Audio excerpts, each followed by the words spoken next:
What's going on, guys? Welcome back to the channel. This weekend we head to Mexico City for the Mexico City Grand Prix in F1, coming off of a very interesting, we'll say, results coming out of the United States Grand Prix last weekend. It's a very quick turnaround. A regular Grand Prix weekend this week after a very lackluster sprint weekend last week. I'm still dealing with some sickness, but that's not going to stop me from making my predictions for the 2023, I almost said United States Grand Prix again, Mexico City Grand Prix. And if you are new here, welcome to the predictions video. I also like to get my community involved over on Discord. You can find the link down below. We make predictions for biggest positive surprise, biggest disappointment, our qualifying top three, our race podium, and finally, it's this channel. We are Haas fans here. Trust me, everyone is a Haas fan. We make our Haas predictions for the race weekend. But let's go ahead and jump on in to our biggest positive surprise. But before we get too far, go ahead, if you're new here, hit the subscribe button down below if you enjoy Formula One. We make pre and post weekend predictions as well as some other sim racing content as well. But let's go ahead, let's jump on into it with our biggest positive surprise. That's right, it's the Mexico City Grand Prix, and I think it's only right to say Sergio Perez. Checo, it's no secret that you've been having a lot of troubles. I know you're listening, Checo. You've been having a lot of troubles the last back half of this season. And while you did have a very good positive momentum moment at the US Grand Prix, you also did benefit from a disqualification of Lewis Hamilton to finish as high as you did. But I believe, Checo, if you're going to have an over-the-top banging race on the rest of this calendar, it has to be your home race in Mexico City. I think you can do it. You had a very good weekend at Circuit of the Americas, and I think the Red Bull should be pretty far and clear in Mexico this year anyway. And so I think this is your opportunity to finally get back to having that from, start to end weekend results that you've been looking for. Sergio Perez, you're my pick for biggest positive surprise. Moving right along to my biggest disappointments, and this is kind of on the other end of the spectrum. This is someone who's been going very particularly well the last 5 or 6 rounds, but I think not necessarily set up perfectly for Mexico City, if I'm being honest. I have gone for Lando Norris. Now, I know what you're saying. He's finished on the podium the last 5 or 6 rounds in a row, and I know. Trust me, I know. There's something in the air that it doesn't sit right with me, that I don't think the McLaren is going to be particularly good around Mexico City. It does pain me to say that, because Lando has been driving absolutely out of this world the last few rounds.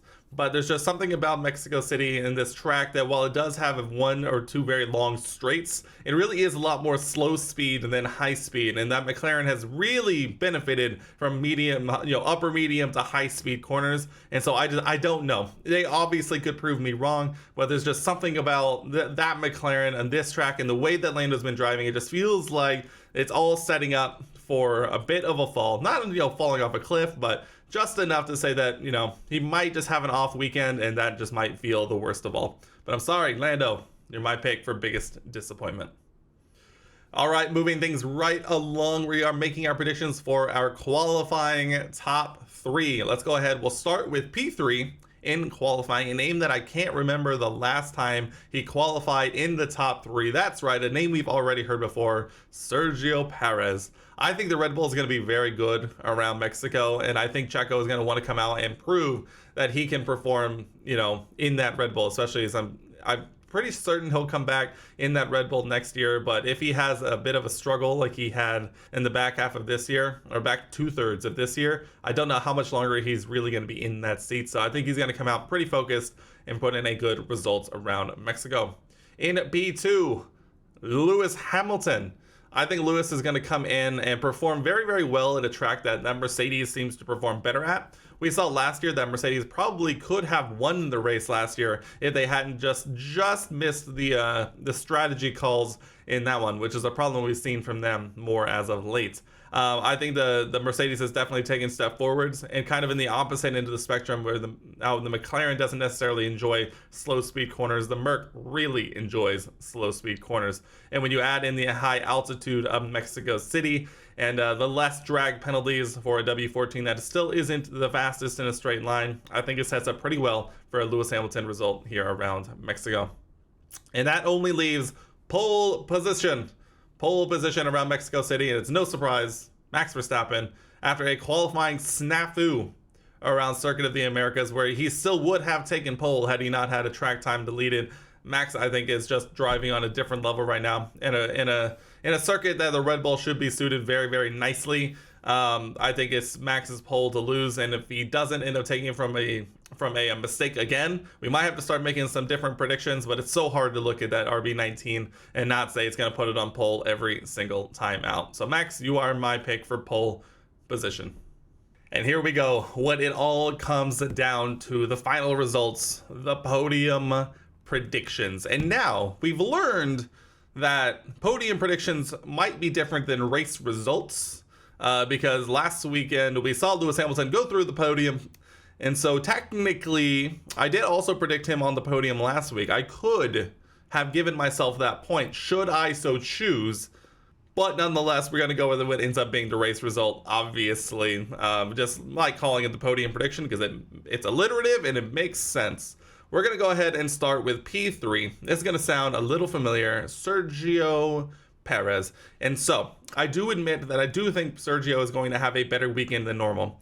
I don't know if it's going to be enough to get the win. The car should be good enough, but for whatever reason, Sergio's just had a little issues just unlocking that last little bit of potential in the car, and so I do think it'll be good enough to stand on the podium at his home race once again, but I don't know if it's necessarily going to be really challenging for the win. Time will tell. Who knows what's exactly going to happen, but I think he stands on the third step of the podium, just below the man I have in P2, Lewis Hamilton. I think Lewis, once again, gonna have a very strong weekend coming off of a very strong weekend that just ended up not mattering because of a little bit of too much plank wear over the course of the weekend. And it really does suck for Lewis to have such a strong result around Circuit of the Americas and to end up not mattering at all. But heading into Mexico, this is a car that this is a circuit that I think treats that Merc car very nicely with the slow speed corners, the less drag, issues. Drag efficiency isn't necessarily as important with the thin air, and I think Lewis has been driving unbelievably well so far the last few rounds, and I think he continues on as he continues to try and push to catch Red Bull and Max Verstappen specifically.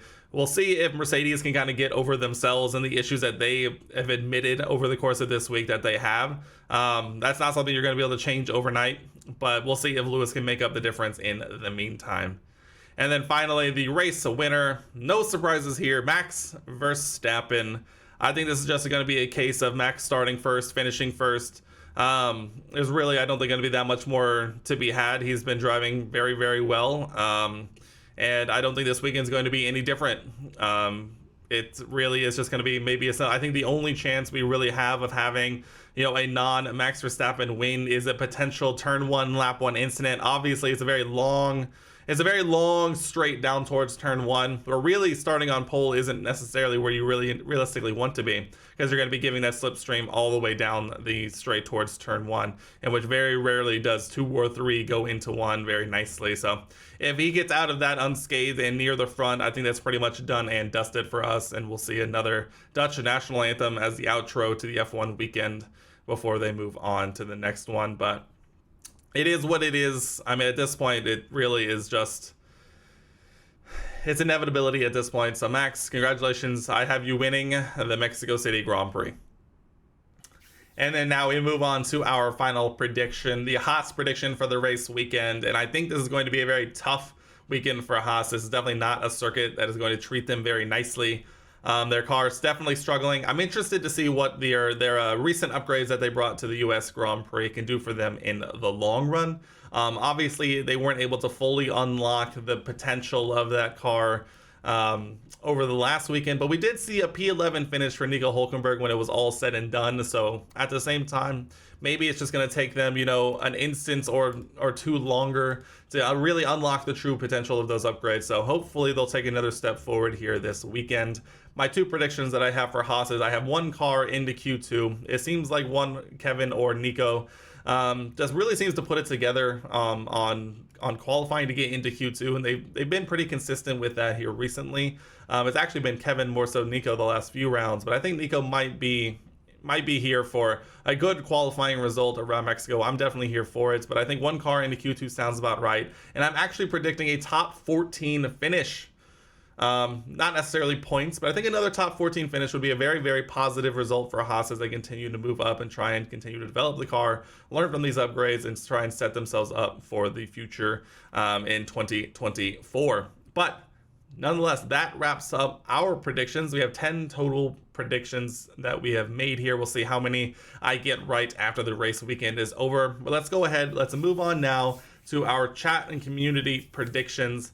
I give them the same prompts that I do for myself, and they're able to put in the Discord for what they think is going to happen this weekend. Let's go ahead and start with their biggest positive surprise. We have one call for Ferrari, and we have one call for Williams. Two teams that they think are going to do particularly well. Ferrari has definitely been in the mix here the last few rounds. Obviously, Carlos Sainz ending up with a later de facto podium after the disqualifications in the Circuit of the Americas. So Ferrari definitely potential for a good result here. And Williams, I haven't seen too many people talking about Williams having a potentially good weekend here at Mexico, basically for the same reasons that I said for McLaren. It definitely does seem like the Williams is more acceptable to the higher speed circuits rather than the low speed ones. And while Mexico does have a long straights, it would be tough to see and be interesting to see if Williams is able to keep up in the slow speed corners. Moving on to biggest disappointment. It's always tough to make these. I always feel bad making them, but we have a call for Mercedes. Very interesting, taking a lot of the very opposite stances that I think I have.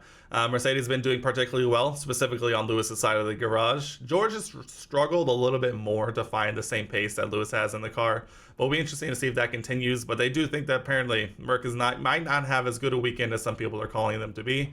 Mainly me, I think.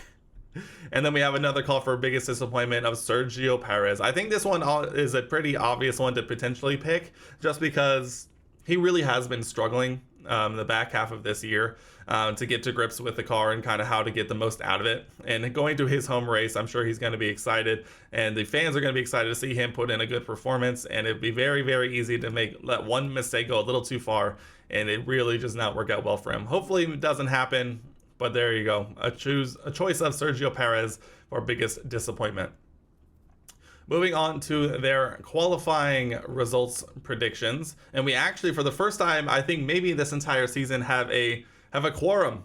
People have agreed on what they think is going to happen in qualifying. We have a choice of Sergio Perez P3, a Lando Norris P2, and a Max Verstappen pole position. It's actually the first time in I think this entire season, like I said, that they've come to the same conclusion in qualifying. Normally it's had, a couple choices depending on the position. Maybe they agree on Max taking pole or someone else taking second or third, but very rarely, if ever, at this point, I can't remember off the top of my head, they've agreed on every single position. So it'll be interesting to see what happens in qualifying for sure. And then we have our race results, and here we actually do have a bit of a difference. We'll start with the win just because it's exactly the same. They do agree. Max Verstappen is their choice to win. For P2, we have a split between Sergio Perez and Lewis Hamilton.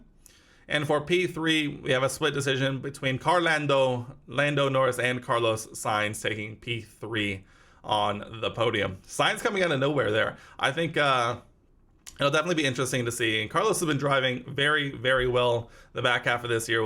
I'm excited to see what he's able to do going down the last few rounds of this season.